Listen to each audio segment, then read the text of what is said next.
today we've gathered in your name, calling out to you. Your glory like a fire, awakening desire, will burn our hearts with truth. You're the reason we're here. You're the reason we're singing. Open up the heavens, we want to see you. Open up the floodgates, a mighty river flowing from your heart, filling every part of our praise.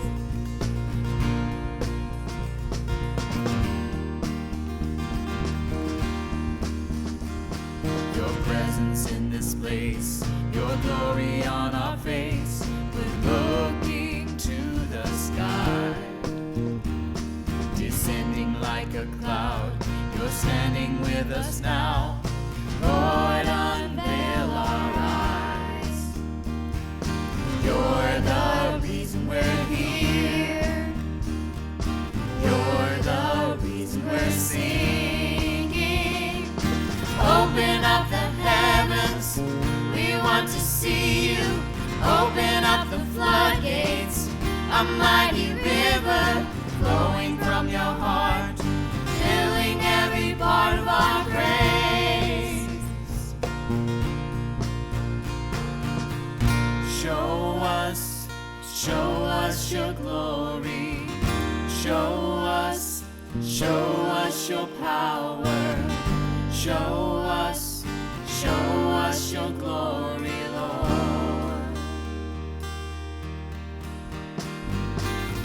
Show us your glory. Show us your power. Show us your glory, Lord.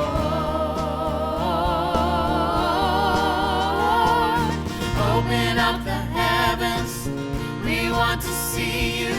Open up the floodgates, a mighty river flowing from your heart, filling every part of our praise. Open up the heavens, we want to see you.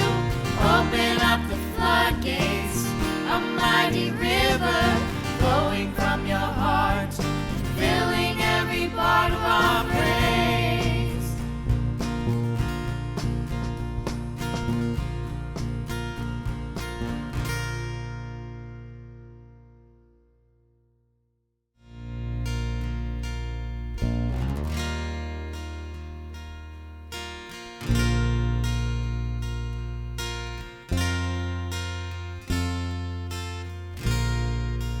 Amazing love that welcomes me, the kindness of mercy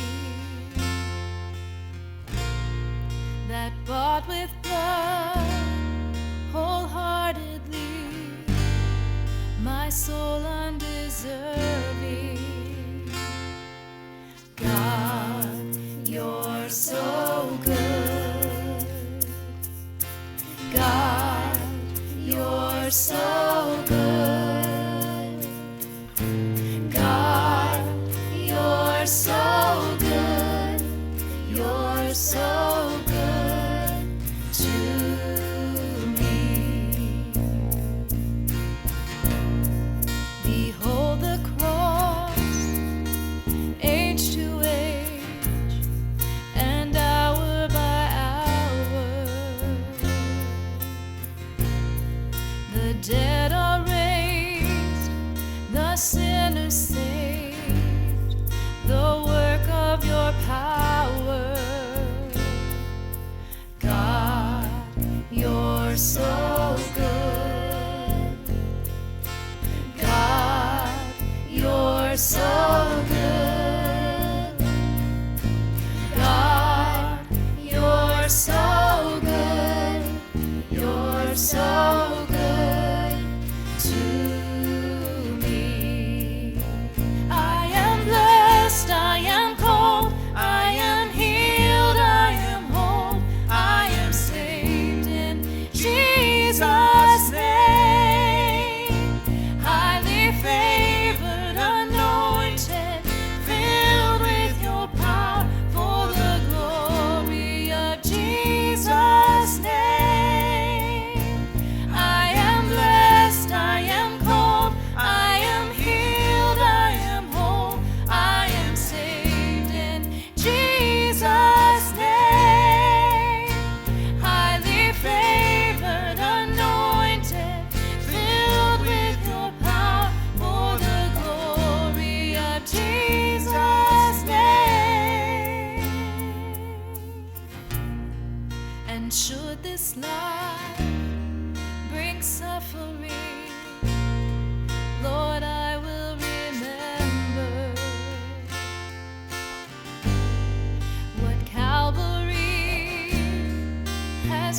We are 15 days away from our first in-person gathering since the first week of March.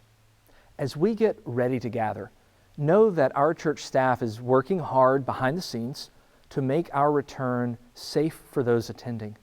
You know, COVID-19 has affected everyone, and it has affected each of us in different ways.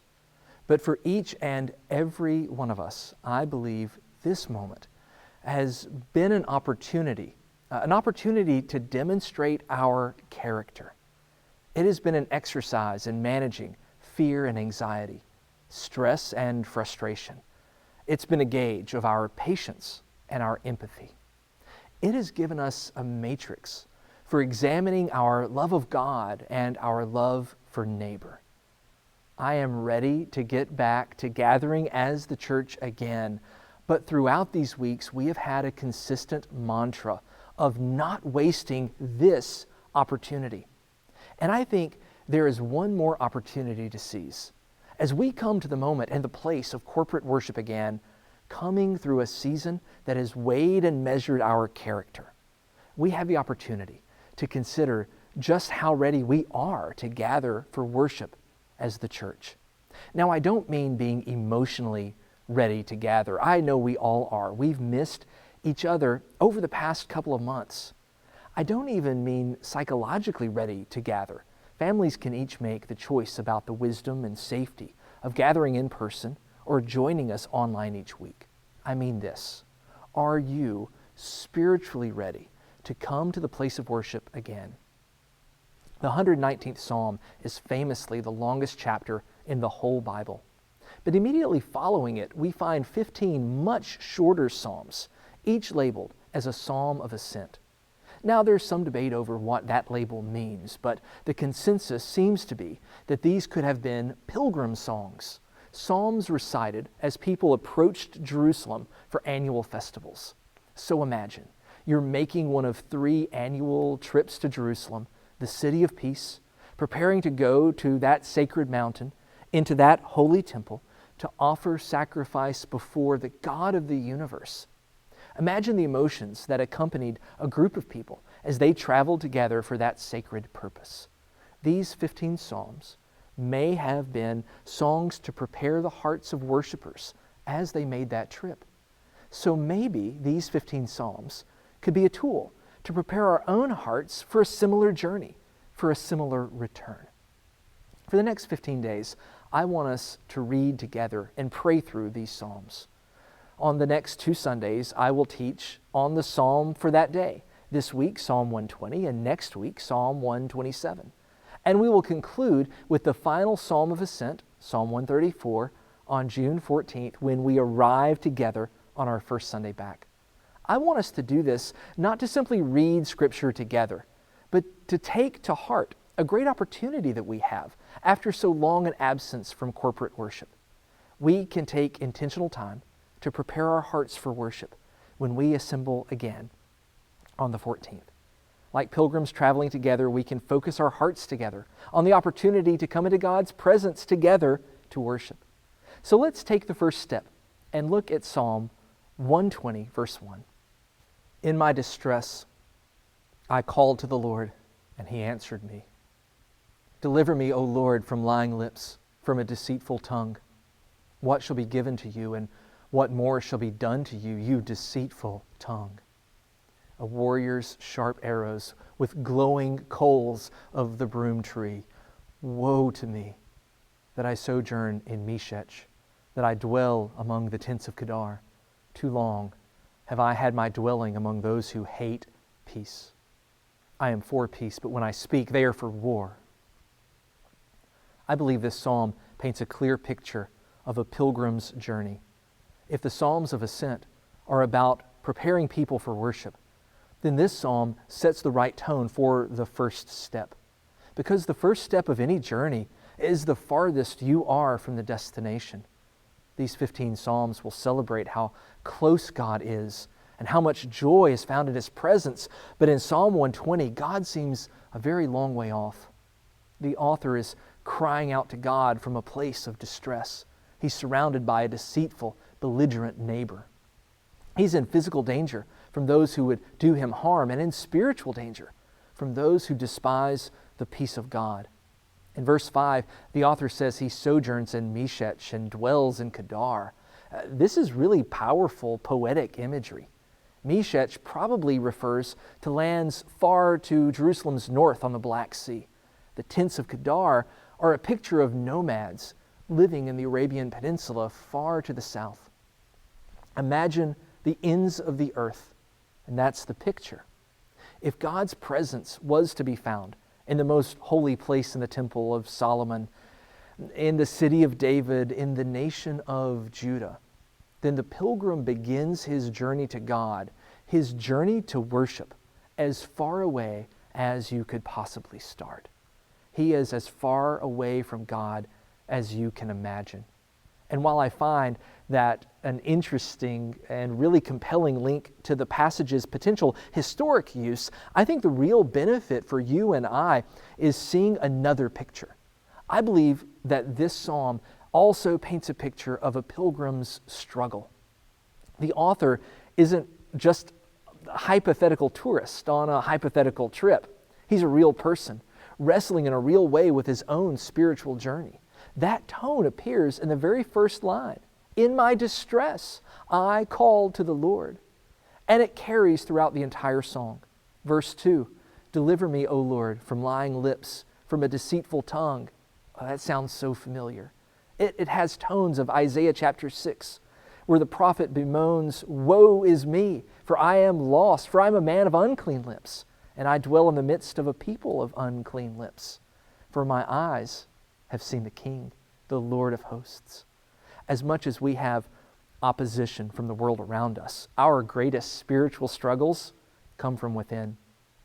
The Apostle Paul makes that confession in a surprisingly personal way in Romans chapter 7, verse 23. He said, I see in my members another law, waging war against the law of my mind and making me captive to the law of sin that dwells in my members. Wretched man that I am. Who will deliver me from this body of death? The pilgrim's real struggle isn't with the hardness of the road beneath his feet, but with the weakness of his own flesh. The author of Psalm 120 repents of where he is. Woe to me that I sojourn in Meshech, that I dwell among the tents of Kedar too long. I have had my dwelling among those who hate peace.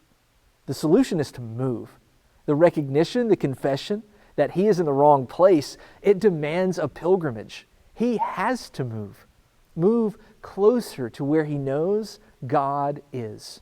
Now, of course, I'm not saying that physical contact with other believers in a special building makes us any closer to God.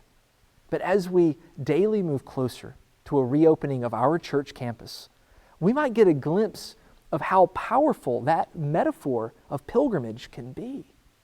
And if we can give 2 weeks to preparing our own hearts for a moment of worship, then maybe we will learn how to be that disciplined every time we come before God, whether it's in worship or devotion or prayer. And it would be a real shame if we miss the best part of this entire psalm. It's not the pilgrim's journey that brings God closer. Verse 1, the author says, in my distress I called to the Lord, and here's the best part, and He answered me. As we evaluate our hearts, think about our lives, realize just how far out of alignment, how out of step with God we are. He knows. He's there. He hears us and answers our requests. We need to be delivered from where we are and brought to where He is. But it's not a journey we take. He Himself brings us closer. That's my prayer for us over the next 2 weeks as we ascend this road together as a family. Church, can't wait to see you in a couple of short weeks. But until then, remember that you're loved and you're prayed for. So let's go follow Jesus.